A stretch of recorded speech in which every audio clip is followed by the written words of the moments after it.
한미 미사일 지침이 42년 만에 완전히 해제됐습니다.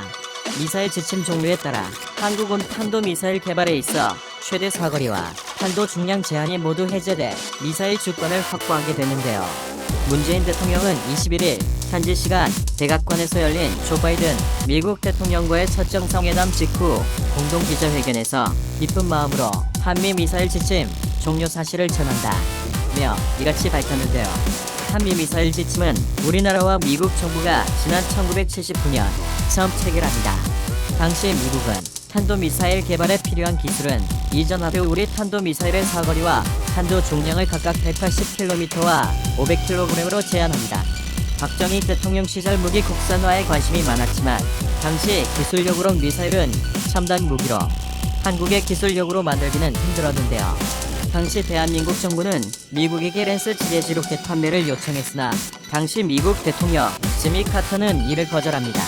이에 정부는 국방과학연구소를 통해 미사일과 로켓 관련 연구와 개발을 진행시키는 한편 우리나라가 운영 중이던 나이키 허큘리스 미사일을 카피하는 방안을 모색하게 되는데요. 나이키 미사일은 지대공 미사일이지만 한도가 지대지 미사일급으로 커보 지령 유도 방식으로 비행 경로를 지상에서 어느 정도 조작할 수 있었기에 제한적으로 지대지 사격이 가능했습니다.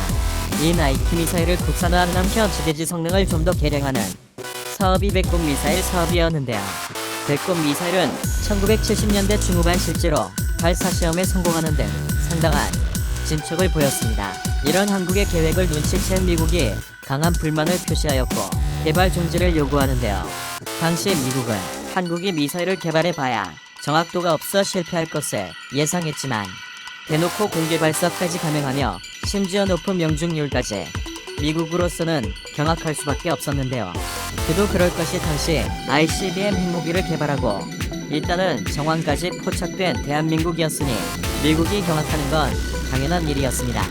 1977년 이 문제가 대두되자 대한민국은 미국이 나이키 미사일을 폐기하고 패트리어트 미사일로 대체하는 것을 알기에 나이키 미사일의 정비 유지와 성능 개량을 위해 포기할 수 없다고 설득해 사거리 180km 탄도 중량 1000파운드로 제한하는 한미 미사일 사거리 지침을 1979년 체결하게 되는데요.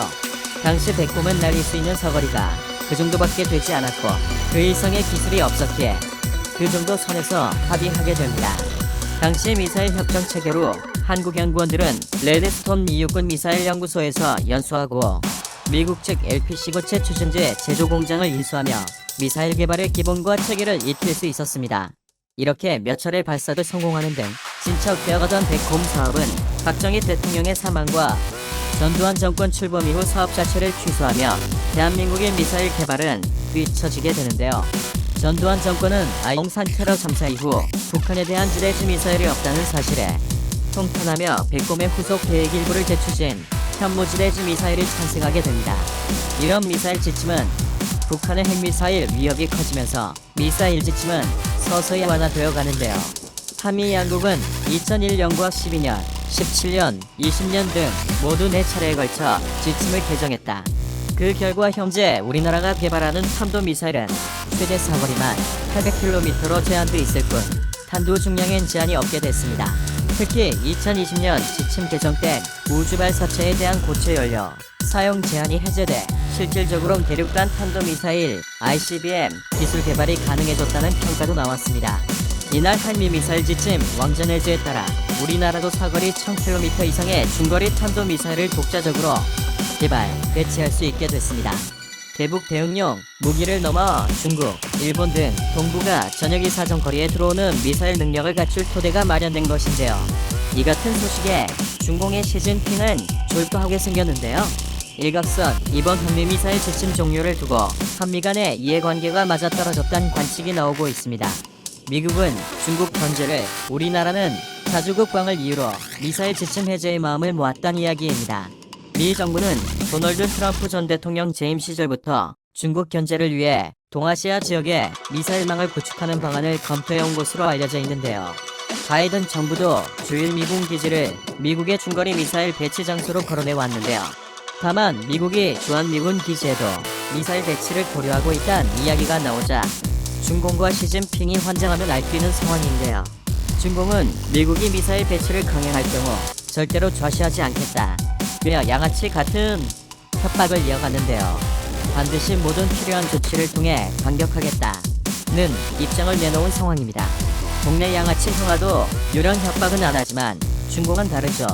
대한민국은 이미 극초음속 미사일 능력까지 보유한 상태인데요. 대한민국이 미사일 주권을 되찾고 제대로 된 미사일로 베이징이나 도쿄 하늘을 노랗게 물들일 능력을 갖게 되었습니다. 중공과 외구가 벌벌 떠는 모습이 가관이 아닌데요. 이제 현무 5가 극초음속 대륙간 미사일이 될 날이 얼마 남지 않은 듯합니다. 국뽕의 막이었습니다.